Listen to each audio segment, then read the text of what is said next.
अस्सलाम वालेकुम स्टूडेंट्स। हमारा नेक्स्ट टॉपिक है energy stored in an inductor. तो ये इंडक्टर जो है ये कॉइल या सोलिनॉइड को इंडक्टर कहते हैं। पीछे हमने पढ़ा था इसमें सेल्फ इंडक्शन होती है जब करंट चेंज होता है। तो सेल्फ इंडक्शन होने की वजह से कॉइल या सोलिनॉइड को इंडक्टर कहा जाता है। तो ये इंडक्टर शक्ल में दिखाया गया है, ये एक पाइप के ऊपर लिपटा हुआ होता है। यहाँ पर तो वैसे सिंपल दिखाया हुआ है, उस कोर के ऊपर लिपटा हुआ होता है, उस पाइप को कोर कहते हैं। जब इसमें से करंट फ्लो करता है यूं करके, हमने पीछे बार बार पढ़ा कि मैग्नेटिक इफेक्ट्स ऑफ करंट की वजह से जब इस कॉइल में करंट गुजरेगा तो ये कॉइल मैग्नेट बन जाएगी और इसकी मैग्नेटिक फील्ड लाइंस होंगी जिनकी डायरेक्शन हम राइट हैंड रूल से निकाल सकते हैं। तो राइट हैंड रूल से इनकी डायरेक्शन निकालने के लिए उंगलियां हम यूं करके करंट की डायरेक्शन में करते हैं, अंगूठा जो है वो मैग्नेटिक फील्ड लाइंस की डायरेक्शन शो करता है। करंट यूं करके सर्कुलेट कर रहा है, उंगलियां यूं करके करंट की डायरेक्शन में घुमाएंगे, अंगूठा इधर जाएगा, मैग्नेटिक फील्ड लाइंस की डायरेक्शन इधर होगी। तो यूं करके मैग्नेटिक फील्ड लाइंस बनेंगी इसकी। पीछे हमने पढ़ा था जितनी मैग्नेटिक फील्ड लाइन इस कॉइल से गुजर रही हैं उनकी तादाद को मैग्नेटिक फ्लक्स कहते हैं। अगर कॉइल का मैग्नेटिक फ्लक्स चेंज हो रहा हो तो Faraday law of electromagnetic induction के मुताबिक कॉइल में इंड्यूस्ड ईएमएफ और इंड्यूस्ड करंट प्रोड्यूस हो जाते हैं, जिसकी वैल्यू भी पीछे हमने डिराइव की थी। तो स्टूडेंट ये पीछे यहाँ रियोस्टेट यूज़ की गई थी। रियोस्टेट से हम करंट चेंज करते थे और उससे इंडक्शन होती थी और कॉइल में इंड्यूस्ड ईएमएफ और इंड्यूस्ड करंट प्रोड्यूस होते थे। यहाँ ये स्विच दिखाया हुआ है, जब हम स्विच को ऑन करेंगे तो फ़र्ज़ करें ये बैटरी अगर हमें फ़र्ज़ करें 10 एम्पेयर करंट दे रही है तो यकदम 10 एम्पेयर नहीं होगा। जब हम इसको ऑन करेंगे पहले 0 एम्पेयर करंट था, फिर 1 होगा, फिर 2 होगा, फिर 3, फिर 10 पे जाके क्या होगा, कांस्टेंट हो जाएगा। तो जिस दौरान वो चंद लम्हे होंगे जिस दौरान करंट इसका चेंज हो के मैक्सिमम हो रहा होगा, जब हमने इसको ऑन किया है उस वक़्त थोड़ा सा लम्हा होगा, उस दौरान जब करंट उसका इंक्रीज हो के मैक्सिमम हो रहा होगा उस दौरान कॉइल का जो करंट चेंज हो रहा है यूं करके इंक्रीज हो रहा है। तो कॉइल का करंट चेंज हो रहा है, करंट के चेंज होने की वजह से कॉइल का मैग्नेटिक फील्ड भी चेंज होगा, कॉइल का मैग्नेटिक फ्लक्स भी चेंज होगा और फ्लक्स की तब्दीली की वजह से कॉइल में इंड्यूस्ड ईएमएफ भी प्रोड्यूस हो जाएगा और इंड्यूस करंट भी प्रोड्यूस होगा। उस करंट की वजह से ये कॉइल जो है वो मैग्नेट बन जाएगी। तो मैग्नेटिक यूँ कह लें कि मैग्नेटिक फील्ड की सूरत में इस कॉइल में मैग्नेटिक एनर्जी स्टोर हो जाएगी। जब कॉइल से करंट गुजरेगा तो करंट की वजह से ये कॉइल मैग्नेट बन जाएगी और कॉइल के मैग्नेटिक फील्ड की सूरत में दर हकीकत यहाँ पर मैग्नेटिक एनर्जी स्टोर हो जाएगी। उसी मैग्नेटिक पोटेंशियल एनर्जी या मैग्नेटिक एनर्जी का फार्मूला हमने डिराइव करना है, उसी को एनर्जी स्टोर्ड इन इंडक्टर कहते हैं। याद रखें कैपेसिटर में इलेक्ट्रिक फील्ड होता है जो पीछे हमने पढ़ा था, उस वजह से उसमें इलेक्ट्रिकल एनर्जी स्टोर होती है। कॉइल में मैग्नेटिक फील्ड होता है, मैग्नेटिक फील्ड की वजह से कॉइल में मैग्नेटिक एनर्जी स्टोर होती है।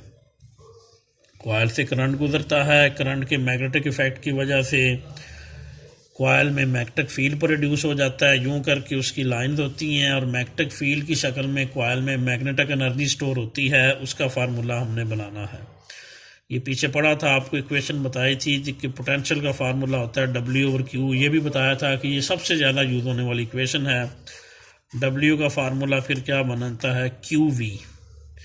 ये वर्क या एनर्जी का फार्मूला होता है, ये पीछे भी हमने यूज़ किया था। इसी फार्मूले से हमने एनर्जी स्टोर्ड इन कैपेसिटर मालूम की थी और इसी फार्मूले से एनर्जी स्टोर्ड इन इंडक्टर निकलेगी। यहाँ पर वर्क ही असल में वो एनर्जी है जो यहाँ पर स्टोर होगी। वर्क के फार्मूले से हम एनर्जी निकालेंगे, वर्क ही असल में एनर्जी में स्टोर हो जाएगा। तो W=QV यहाँ पर हम यूज़ करेंगे,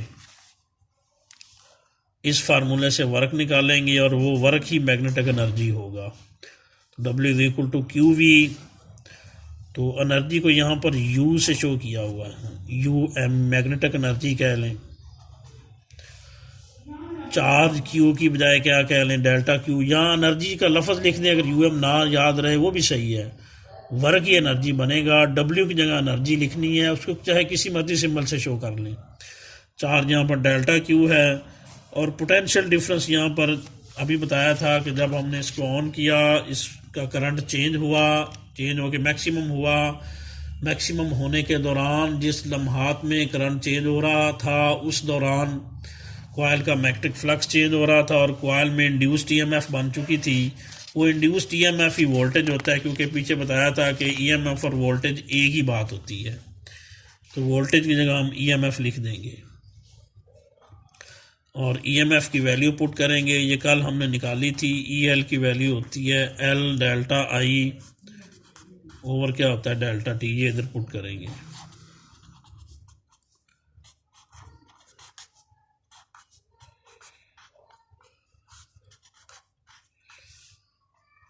ये बन जाएगा।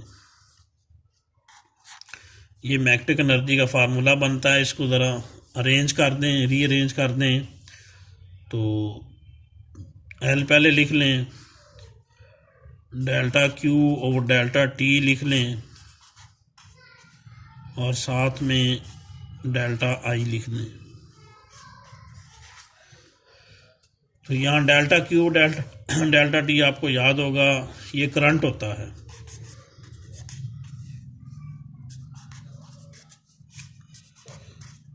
ये करंट है और यहाँ चूँकि करंट चेंज हो रहा है, जैसे इधर फर्जी एग्जांपल दी थी कि जब हमने स्विच को ऑन किया करंट 0 से इंक्रीज होकर 10 हो गया। फर्ज करें 10 इसका मैक्सिमम करंट है जो दे सकता है, इसको आई कह लें, यानी करंट 0 से इंक्रीज होकर आई हो रहा है। करंट जब चेंज हो रहा हो तो फिर हम यहाँ पर क्या लिखते हैं, एवरेज करंट। वैसे डेल्टा क्यू और डेल्टा टी करंट होता है, लेकिन चूँकि करंट चेंज हो रहा है इसलिए एवरेज लिखेंगे। जो भी क्वांटिटी चेंज हो रही होती है उसकी एवरेज वैल्यू ली जाती है। स्विच को ऑन करने से चंद लम्हात में करंट चेंज होता है, उसी से फ्लक्स चेंज होता है, उसी से ईएमएफ बनती है। तो करंट चूँकि चेंज हो रहा है इसलिए उसको एवरेज करंट से लिखेंगे। और एवरेज करंट कैसे निकलता है, इनिशियल करंट को और फाइनल करंट को ऐड करें और 2 से डिवाइड कर दें। जैसे एवरेज वेलोसिटी होती है VI + VF ओवर 2, इनिशियल और फाइनल वेलोसिटी को ऐड करते हैं और 2 से डिवाइड कर देते हैं। वैसे यहाँ इनिशियल और फाइनल करंट को ऐड करेंगे और 2 से क्या करेंगे, डिवाइड कर देंगे। तो एवरेज करंट यहाँ पर जो होगा डेल्टा क्यू और डेल्टा टी है, ये किसके इक्वल निकलेगा, I/2 के। ये एवरेज करंट है और इसकी वैल्यू हमने ये पुट करनी है। अब डेल्टा आई की वैल्यू निकाल लेते हैं। डेल्टा आई था change in current. Change in current कैसे निकलता है, फाइनल करंट में से इनिशियल करंट को माइनस कर दें। तो स्टूडेंट फाइनल करंट कौन सा है, जो 10 है, जैसे इनिशियल 0 था, फर्जी तौर पर ये हमने एग्जांपल ली थी। वैसे जनरली फाइनल करंट आई है, इनिशियल 0 है, तो I - 0 होगा final current minus initial current. Final current minus initial current ये होता है change in current. Final I था, इनिशियल 0 था, I - 0 आई रह जाएगा। तो ये दोनों वैल्यूज़ जो हैं वो हम पुट करेंगे इस इक्वेशन में, इक्वेशन नंबर 1 में।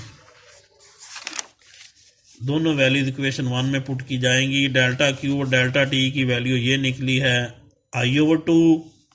ये यहाँ दर्ज करेंगे I/2 delta Q delta T की value, initial current plus final current over 2। Initial 0 था, फाइनल आई था, ओवर 2 था। डेल्टा क्यू डेल्टा टी की वैल्यू I/2 और डेल्टा आई की वैल्यू आई है। ये इक्वेशन 1 में पुट करेंगे तो मैग्नेटिक एनर्जी का फार्मूला बनेगा। ये देखिए एल वैसे आ गया, ये वाला L, delta Q over delta T. L वैसे आ गया, delta Q over delta T. इसकी जगह क्या लिखेंगे हम, I/2